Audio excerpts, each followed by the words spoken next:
నమస్తే అందరికి. నిజంగా అండి, సోషల్ మీడియాల పోస్టులు చూస్తూ ఉంటే నవ్వుకునే మనమే కొన్ని పోస్టులు చూస్తున్నప్పుడు ఎందుకురా ఇది చూసామని చెప్పేసి బాధపడే సిచ్యువేషన్లు చాలా ఉంటాయి.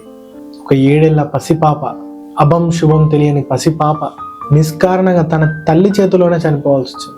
నిజంగా చూడండి, తన పిల్లల్ని ఎవరైనా మాట అంటేనే తట్టుకోలేని సిచ్యువేషన్ తల్లి హృదయానిది. అటువంటిది తన తల్లి చేతిలోనే ఆ పిల్ల చనిపోబడిందంటే ఎంత బాధాకరమైన విషయం అండి. మల్కాజ్గిరిలో, మన హైదరాబాద్ లోని మల్కాజ్గిరిలో సోమవారం సాయంత్రం జరిగిన సంఘటన గురించి నేను చెప్తా ఉన్నా. 7 ఏళ్ల పసిపాపను తన తల్లి బిల్డింగ్ పై నుంచి నెట్టేసింది. ఏంటి, తన సొంత తల్లే ఇట్లా బిల్డింగ్ పై నుంచి నెట్టివేయడం ఏంటని చెప్పేసి మనం కూడా ఆలోచన వస్తూ ఉంటది. కాకపోతే వాళ్ళని, అక్కడ చుట్టుపక్కల వాళ్ళని అడిగి చూసాను నేను. అడిగితే ఆ తల్లి మానసికంగా కొన్ని రోజుల నుంచి ఇబ్బందులు పడుతున్నట్టు, మానసిక సమస్యలు ఉన్నాయన్నట్టు తెలుస్తా ఉన్నది. అంటే ఒకవేళ ఆమె మానసిక పరిస్థితి అనేది మంచిగా లేనప్పుడు చుట్టుపక్కల అదే కుటుంబంలో ఇంకా వేరే వారు కూడా ఉంటారు కదా, కొంచెం మానిటరింగ్ చేస్తూ ఉండాలి కదా. అంటే నేను బాగా ఆలోచించానండి. ఇప్పుడు పిల్లల పైన హత్యలు బాగా జరుగుతూ ఉన్నాయి, పిల్లల పైన దాడులు జరుగుతూ ఉన్నాయి. ఇప్పుడు పసిపిల్లలే దేవుళ్ళతో సమానం అని చెప్పేసి అనుకుంటా ఉంటారు. దేవుళ్ళేమో కానీ ఈ విధంగా హింసలు పెడుతూ, ఈ విధంగా హత్యలకు గురవుతూ ఉంటే చాలా బాధేస్తుందండి. యాక్చువల్లీ ఒకప్పుడు కుటుంబ వ్యవస్థ అనేది బలంగా ఉండేది, పటిష్టంగా ఉండేది. అటువంటి సమయంలో పిల్లల పైన దాడులు జరగకపోయేది, పిల్లలు క్షేమంగా ఉండేటోళ్ళు.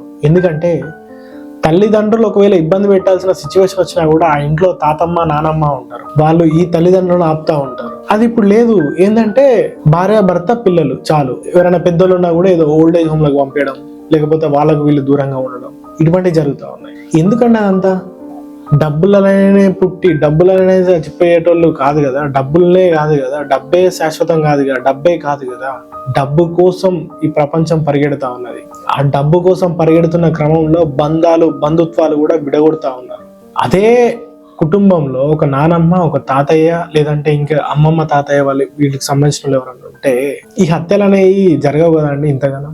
కొంతమంది ఏమో తమ శారీరక సంబంధాల కోసం, శారీరక సంతోషాల కోసం, లైంగిక సంబంధాల కోసం అక్రమ సంబంధాలు పెట్టుకొని కొంతమంది ఆ పురుడు పోసుకోక ముందుకే ఆ బిడ్డల్ని చంపేస్తా ఉంటే, కొంతమంది ఏమో పురుడు పోసుకున్న తర్వాత కూడా ఆ పిల్లల్ని సాధలేక ఎక్కడెక్కడనో వదిలిపెట్టిపోతా ఉంటే, మరి కొంతమంది ఏమో అభం శుభం తెలియని, సరిగ్గా అమ్మా నాన్న అనే మాటలు రాకముందుకే ఆ పిల్లల్ని పీక విసికి, గొంతు విసికి చంపేస్తా ఉంటే, మరికొంతమంది ఏమో ఇలా చంపేస్తా ఉంటే, అసలు పసిపిల్లలకి ఒక సేఫ్టీ అనేది లేదా అండి?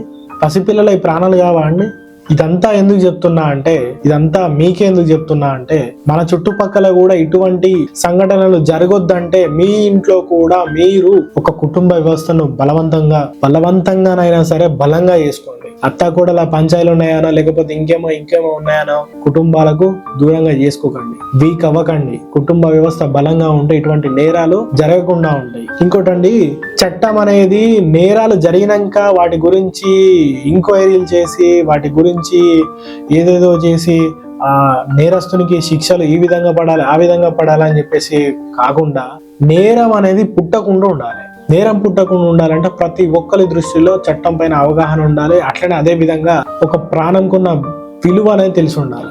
ఆ విధంగా చట్టం పనిచేయాలి, ప్రభుత్వం బాధ్యత తీసుకోవాలి. అట్లనే కేవలం ప్రభుత్వాలు, చట్టాలు, లేదంటే ఇంకో వ్యవస్థలు పనిచేస్తే జరగదు. వాటితో పాటు మనం అంటే ప్రజలం, మనం కూడా మారాలి. మనం కూడా ఒక బాధ్యతాయుతంగా పనిచేయాలి, బాధ్యతాయుతంగా ఉండాలి. ఎందుకంటే చాలా బాధిస్తుందండి, ఇటువంటి సిచ్యువేషన్లు చాలా పెరిగిపోతున్నాయి. అందుకే నేను ఇదంతా మూల కారణం, ఇది కూడా ఒక కారణం అయి ఉంటది అని చెప్పేసి చెప్తా ఉన్నా. చాలా బాధిస్తుంది. అభంశుభం తెలియని పిల్లలు చనిపోతా ఉంటే చాలా బాధిస్తుంది. అందరూ దయచేసి కుటుంబ వ్యవస్థను పటిష్టంగా ఉండేటట్టు చూసుకోండి. బలవంతంగా అయినా సరే బలంగా ఉంచుకోండి కుటుంబ వ్యవస్థను. అటువంటప్పుడు పసిపిల్లల ప్రాణాలు కొంచెం కాపాడిన వాళ్ళు అవుతారు.